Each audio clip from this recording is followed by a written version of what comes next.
pessoal, tudo bem? Boa tarde. Espero que todos estejam bem. Graças a Deus por mais uma tarde a gente poder falar um pouquinho sobre a palavra de Deus, compartilhar palavras que nos fortalecem, nos vivificam, nos ajudam a voltar para a nossa semana de batalha, voltar para o nosso trabalho. Essas palavras realmente fortalecem o povo de Deus. Essas palavras realmente nos ajudam, seguram pela nossa mão e nos dão força para caminhar e caminhar e caminhar em direção a Jerusalém. Irmãos, antes da gente falar propriamente do capítulo 15, que aborda o tema comunidade, viver em comunhão, eu quero que você me permita trazer uma breve reflexão, mas a gente não vai fugir do assunto, não. É só uma reflexão para a gente parar e pensar um pouquinho por que que esse livro que a gente está estudando foi escrito. Na capa do livro tem por título assim, uma longa obediência na mesma direção. Aí tem uma frase que diz assim, discipulado numa sociedade instantânea. O que isso quer dizer? Bom, eu sempre gostei de bater um bom papo. Eu sempre gostei de uma boa conversa. O fato de poder sentar numa mesa com pessoas experientes, mais experientes do que eu, poder ouvir um pouquinho da vida, aprender, compartilhar assuntos interessantes, sempre me deixou muito intrigado. Isso sempre me despertou interesse, né? Então, numa roda de amigos, a gente sempre se diverte, sempre troca uma boa experiência. E é por isso que eu acho maravilhoso o fato de termos bons livros à nossa disposição. Eu acho impressionante o dom que Deus deu a algumas pessoas de escrever bem, se comunicar bem através da escrita.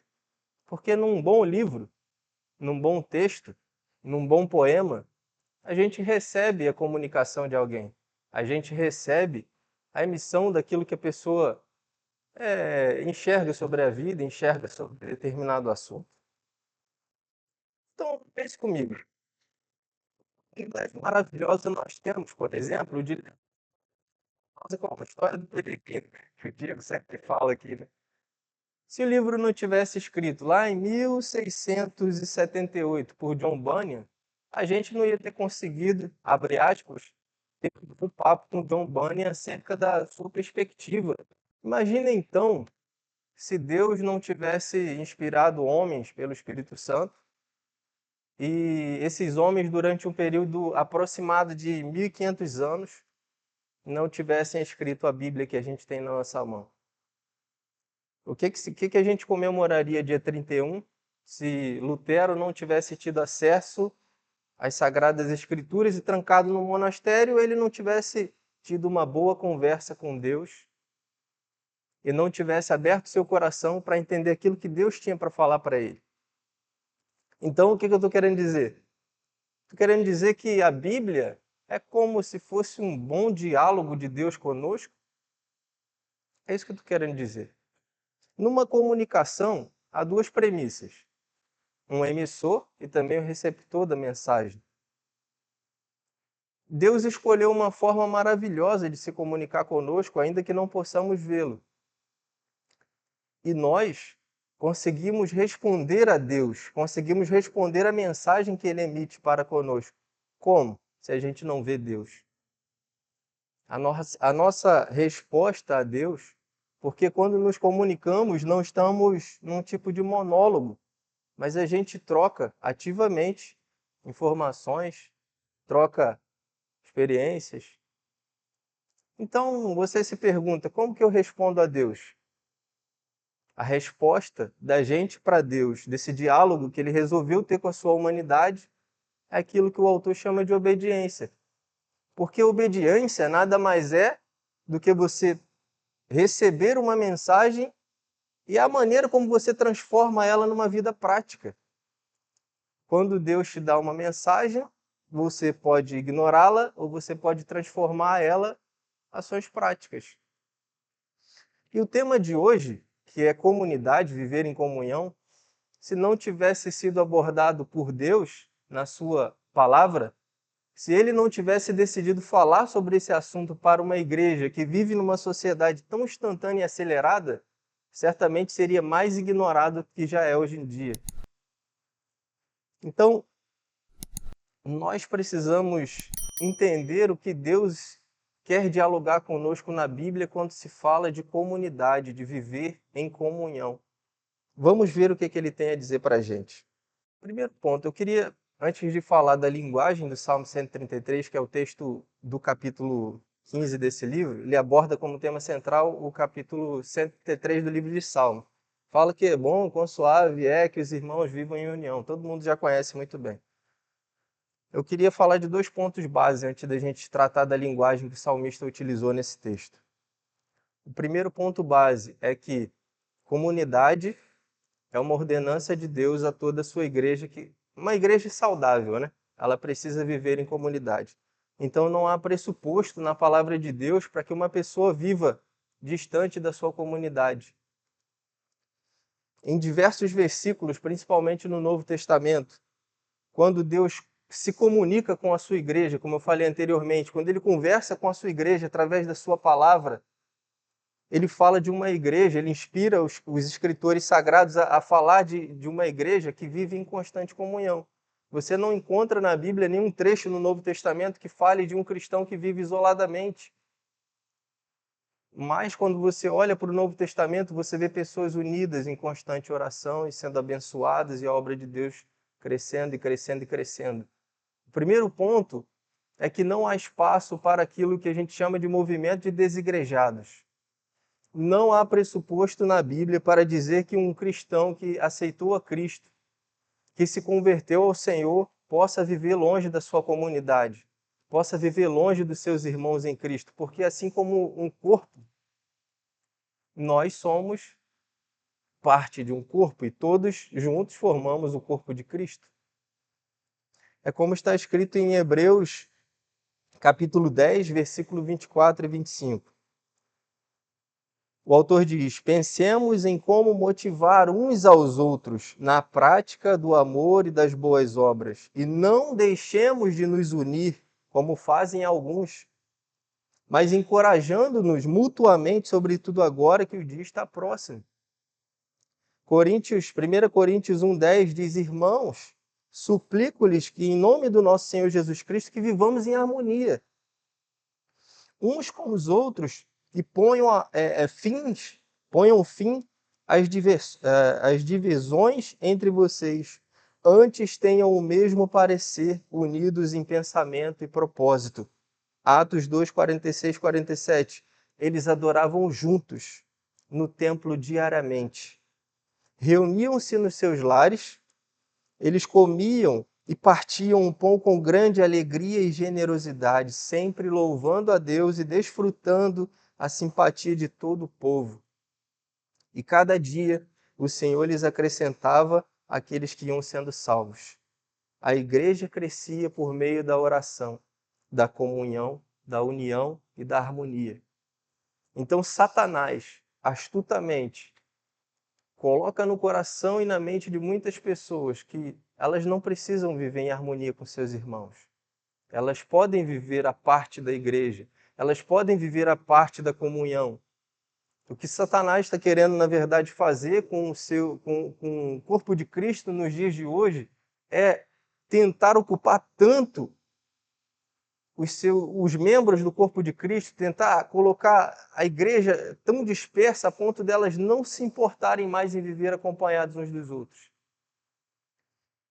Então, viver em comunidade, irmãos, está diretamente ligado à conversão e ao exercício da fé cristã. Não há brechas na palavra de Deus para imaginar um cristão que vive ausente dos demais membros do corpo do Senhor. Esse é o primeiro ponto. O segundo ponto, a gente sabe que viver em comunidade é uma ordenança. Foi comunicado isso de Deus para nós. Deus escreveu em sua palavra. Ele deixou escrito, inspirado, para que a gente, em tempos como os tempos que a gente vive, a gente não se esqueça. Porque o que é o Salmo 133? Salmo de romagem, a gente falou nas discussões anteriores. Salmo de romagem significa que o povo de Deus, subindo lá para adorar a Deus, durante algumas vezes no ano, eles cantavam esses salmos uns para os outros como um tipo de devocional diário, ou seja, eles lembravam uns para os outros assuntos que eram de extrema importância ao longo da sua história. Viver em comunidade é um assunto muito importante ao longo da história do povo de Deus. Sabendo disso, viver em comunidade torna-se uma tarefa fácil? Torna-se. De maneira nenhuma torna-se uma tarefa fácil. Por que não é uma tarefa fácil? Porque a igreja física do Senhor é formada por pecadores como eu, que um dia está bem sorrindo e no outro está triste, não quer falar com ninguém. A igreja do Senhor também é formada por pessoas temperamentais. Se você, sem querer, esquecer de dar boa tarde, ela não volta mais. Ela quer sumir, desaparecer. A igreja do Senhor é constituída de pessoas que são ranzinzas. De verdade, irmãos. A igreja do Senhor é diversa. E não é fácil exercer, praticar a comunhão. Nunca será fácil. Quando você lida com o ser humano, você encontra desafios. Mas então a gente vai desistir de viver em comunidade? Claro que não. Nós somos exortados a prosseguir nessa atividade difícil, que é ajudar uns aos outros na caminhada da fé cristã. Então, por que é tão difícil viver em comunidade? O primeiro ponto é porque, eu já falei, né? Porque nós somos pecadores e a gente, a todo momento, a gente está cheio de emoções e a gente acaba se entristecendo uns com os outros. E o segundo ponto, que é tão difícil exercer essa comunhão, é que a gente vai ter que trabalhar o lado mais difícil do nosso chamado. Que lado difícil é esse? O serviço, a humildade, o autocontrole, negar a si mesmo por amor ao próximo. Isso é muito difícil. Veja o que Marcos, no capítulo 10, 43 e 45, conta. Mas entre vocês não será assim. Antes, qualquer que entre vós quer ser grande, será o vosso serviçal. E qualquer que dentre vós quiser ser o primeiro, seja o servo de todos. Porque o Filho do Homem também não veio para ser servido, mas para servir e para dar a sua vida em resgate de muitos. O que esse trecho está contando ali? Os discípulos estavam caminhando, de repente Tiago e João olham para Jesus e falam assim: Mestre, será que eu posso... Um pode sentar à tua direita, o outro à tua esquerda lá no céu? Aí os outros olharam e falaram: como é que é, rapaz? Vocês querem ser melhor do que a gente? Vocês querem sentar à direita e à esquerda do Senhor lá na glória? Vocês querem ser exaltados acima de todos? Então começou uma discussão e eles ficaram bravos. Viver em comunidade é isso. Haverá pessoas que quererão ser uns maiores do que os outros. Haverá pessoas que têm o olhar altivo porque estão em processo de santificação, estão em processo de construção de caráter, estão em processo de modelagem por Deus. Por isso Jesus manda que sejamos misericordiosos com o nosso irmão, porque ele está em processo de salvação, assim como nós estamos. Ou nós somos perfeitos? Nós somos cheios de defeitos. Por muitas vezes achamos que somos melhores do que os irmãos. Por muitas das vezes a gente pensa: não vou fazer isso aqui não, porque isso não é serviço meu. Eu não vou ajudar nisso aqui não, porque eu já dei meu dízimo e minha oferta. Será que isso passa só... Não, acho que só passa só na igreja da Inglaterra. Aqui não passa, não passa. O pecado faz com que a gente pense isso. O pecado estimula esse tipo de pensamento na nossa mente. Por isso que viver em comunidade é um grande desafio. Mas é por isso também que Deus nos mandou viver em comunidade, porque a gente consegue enxergar a parte mais obscura do nosso coração, que é o egoísmo, a vontade de viver sozinho, a vontade do autogoverno, a vontade de não ouvir ninguém, a vontade de não ser repreendido. E quando você vive em comunidade, o seu pastor te repreende, o seu irmão te ajuda: não faz isso, eu acho que isso não está certo. E o ser humano não quer ouvir isso, a nossa carne não quer ouvir isso. Romanos 14, 15 diz: e se o meu irmão se entristece devido ao que você come, se o teu irmão se entristece devido ao que você come, você já não está agindo por amor. Por causa da sua comida, não destrua o seu irmão, porque em Cristo morreu. O que Paulo está falando aqui, nesse capítulo da Bíblia? Ele fala que ele tem liberdade. Nós temos liberdade em Cristo. Mas até onde vai a nossa liberdade por amor do nosso próximo? Quando o nosso irmão ele se nosso irmão mais fraco na fé, ele se, sabe, ele, isso aqui está me fazendo tropeçar, eu não consigo lidar com certo assunto, você come tal coisa, você bebe tal coisa, você pensa que essa música aqui não é pecado, mas isso é escândalo para mim. Paulo está dizendo, tá bom, então por amor ao meu irmão eu me restringo a certos lugares e a certas práticas. Por isso é tão difícil viver em comunidade, porque a gente tem que abrir mão do que a gente gosta de fazer muitas vezes para ver o mais fraco na fé caminhar firme com Cristo. Por que muita gente não quer mais viver em comunidade? Porque é um desafio diário, a gente se despir da nossa própria glória, como o Mestre fez, desceu do céu e se despiu da sua própria glória. Quem de nós seríamos capazes de fazer isso para viver em comunidade? A gente já não consegue nem suportar um ao outro, às vezes, dentro da nossa própria casa, a gente quer engolir um ao outro. É um desafio. Então a Bíblia nos exorta, nos lembra, diz para cantarmos uns para os outros. Vivamos em comunidade. Exerçamos a prática da fé. Viver em comunidade é praticar a sua fé. E agora a gente vai entrar na linguagem do salmista, no Salmo 133. O Salmo 133 começa na sua parte A dizendo: como é bom e agradável quando os irmãos convivem em união. É como óleo precioso que é derramado sobre a cabeça, que desce pela barba, a barba de Arão, até a gola das suas vestes. Peterson, que é o autor desse livro que a gente está lendo, ele enxerga que a comunhão é como se fosse um óleo precioso que ungisse o sacerdote. E é como se a gente tivesse que ver a comunhão como aquele momento que a gente vê o nosso irmão sendo ungido como sacerdote. Como se os nossos irmãos fossem sacerdotes, como se a gente tivesse que reconhecer que no nosso irmão está a unção de Deus. Então, por isso, a gente tem que se enxergar menor do que o nosso próximo. Ele é um sacerdote, ele é ungido do Senhor. Já para o reverendo Augusto Nicodemos, essa figura utilizada na parte A do Salmo 133 significa completude, unicidade. Por quê? Porque o óleo usado para a unção do sacerdote era um óleo muito precioso, cheiroso. Então, quando se ungia o sacerdote lá dentro do templo, todo mundo sentia o cheiro daquelas especiarias. Era algo caro, precioso, né?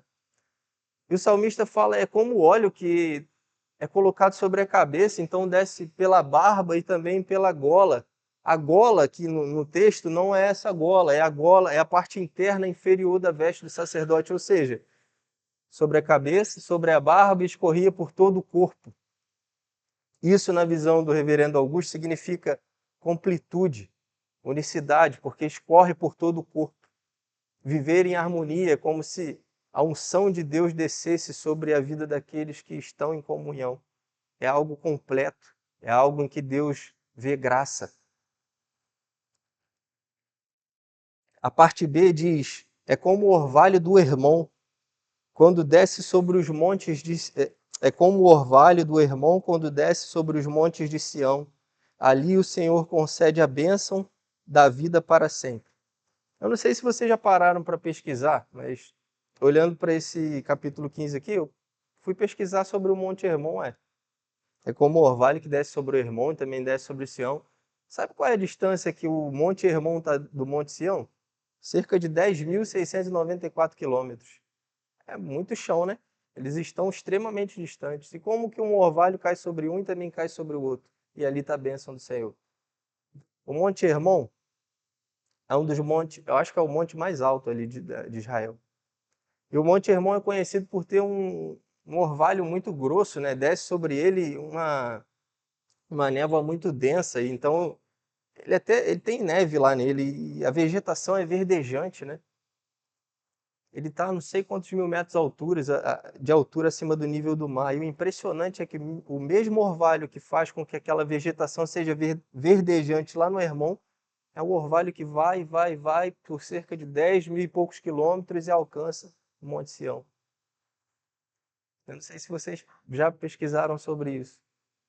Então, o que infere-se com esse texto é que o Senhor, que alimenta a igreja que está lá na Ásia, é o Senhor que alimenta a igreja que está no Brasil.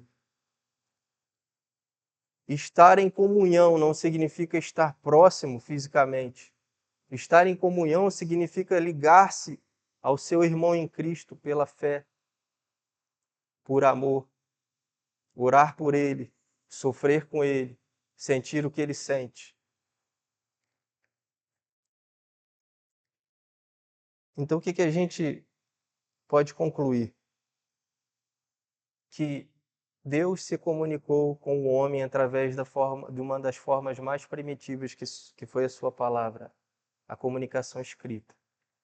E como num bom diálogo, num bom bate-papo, numa boa conversa, você e eu podemos escolher ficar calados, não responder nada para Deus. Talvez Deus, em determinados assuntos, fique falando sozinho aos nossos ouvidos. Talvez a gente não responda a Deus da maneira como a gente tem que responder.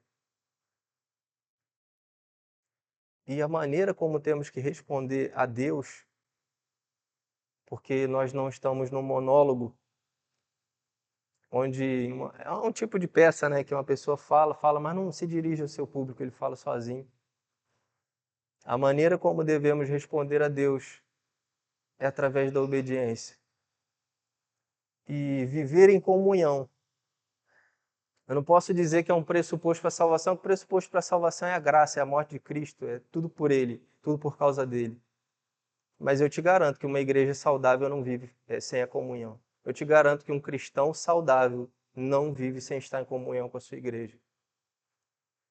E se a gente quer ser uma igreja saudável, a gente vai ter que viver em comunhão. A gente vai ter que se esforçar. A gente vai ter que se despir, muitas das vezes, do nosso orgulho, por amor ao próximo. A gente vai ter que chorar com os que choram. Por isso Peterson fala, uma longa obediência na mesma direção é uma resposta ao Deus que se comunicou pelas Escrituras. É uma resposta, é uma troca com Deus que escolheu dialogar com a sua criação. Porque nós, irmãos, vivemos numa sociedade totalmente apressada, acelerada. Tudo faz com que você e eu deixemos de gostar de uma boa conversa e partamos para o celular, partamos para a agilidade da internet, partamos para o virtual e para o distanciamento. Deus está nos chamando para uma boa conversa, para um bom diálogo. Que o nosso coração responda a Ele por meio da obediência. Amém? Vamos orar?